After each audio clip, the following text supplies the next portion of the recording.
ఇది పూర్తిగా శాసనసభ ప్రతిపక్షం ఆమోదించి, మీరే విన్నారు, ఇది చాలా టైం కొంత పట్టొచ్చు, దీనికి ముందు చేయాల్సినవి సమస్యలతో కూడినది అని. ఎస్, అందుకోసమే జగన్మోహన్ రెడ్డి గారి ప్రభుత్వం భూ సమగ్ర సర్వే చేపట్టింది. భూ సమగ్ర సర్వే అంతా జరిగి, ఎందుకంటే only documents land titling act తెచ్చితే ఉపయోగం ఉండదు.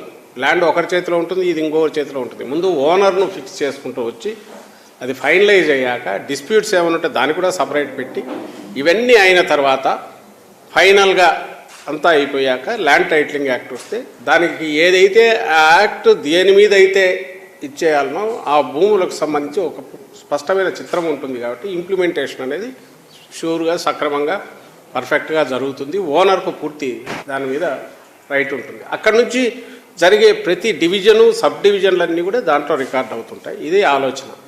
సో భూముల సమగ్ర సర్వే అంతా పూర్తయి, అది పూర్తి అయిన తర్వాత ల్యాండ్ టైటిలింగ్ యాక్ట్ వస్తే సింగిల్ విండో లాగా 10 యాక్ట్లు ఇప్పుడు అప్లై అయ్యేది కాకుండా ఒక సింగిల్ దాని మీద ఎవరైనా ఆస్తి కొంటే కొనేటప్పుడే దాని ఇవి తెలుస్తాయి, ఏమైనా ప్రాబ్లమ్స్ ఉన్నాయా, లిటిగేషన్లు ఉన్నాయని. కొన్న తర్వాత నిశ్చింతగా ఉండొచ్చు, ఎందుకంటే ఇంకా దాన్ని ఎవరు ఏమీ చేయలేరు. ఇప్పుడు మాదిరి ఇప్పుడు ఒక రికార్డులో ఒకటి ఉండి, ఇంకో దగ్గర రిజిస్ట్రేషన్ చేయడానికి వీలుగా ఎంఆర్ఓ ఆఫీస్లో ఒకటి ఉండి, కింద అడంగల్లో ఒకటి ఉండి, పైన రిజిస్ట్రేషన్ ఇంకో పేరు మీద డబుల్ రిజిస్ట్రేషన్, ట్రిపుల్ రిజిస్ట్రేషన్, దీనికి స్కోప్ ఉండదు. అలాగే ఎవరైనా గవర్నమెంట్ అనుకో 22 అడ్డంగా పెట్టడం కుదరదు. అన్నిటికంటే ముఖ్యంగా ఇన్ కేస్ వన్స్ ఫైనలైజ్ అయినాక ఈ ల్యాండ్ టైటిలింగ్ యాక్ట్ అప్లై అయ్యి ఇది గవర్నమెంట్ ఇచ్చే పూచి, ఇప్పుడు ఉండేదానికి గవర్నమెంట్ పూచి లేదు.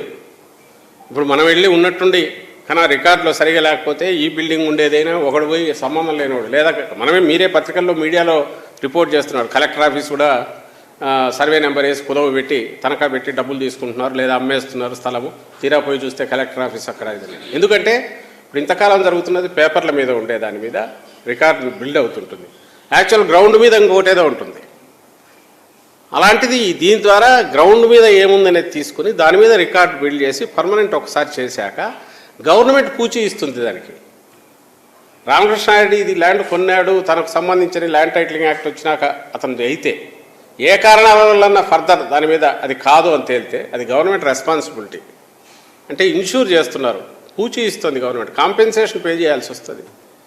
ఇది ఇంత సేఫ్టీ ఇది ఉంది. ఇది జగన్మోహన్ రెడ్డి గారు ఫీల్ కావడం కాదు, అపోజిషన్గా ఉన్న తెలుగుదేశం పార్టీ పూర్తి దానికి ఆమోద ముద్ర వేసి ఆ రోజు మాట్లాడింది ఇప్పుడు చూపించాం.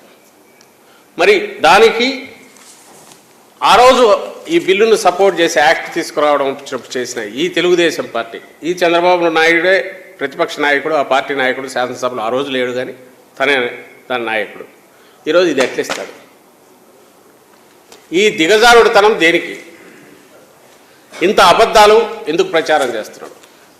మరి ఒకవేళ నిజంగా తన ల్యాండ్ టైటిలింగ్ యాక్ట్ అనేది అది డేంజరస్ ఇది అనుకుంటే 2019 ఆ బిల్లు పెట్టినప్పుడు ఎందుకు సపోర్ట్ చేశారు?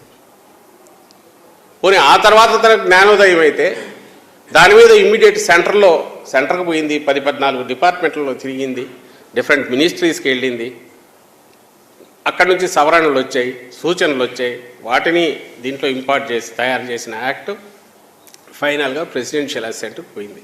ప్రెసిడెన్షియల్ అసెంట్ వచ్చింది.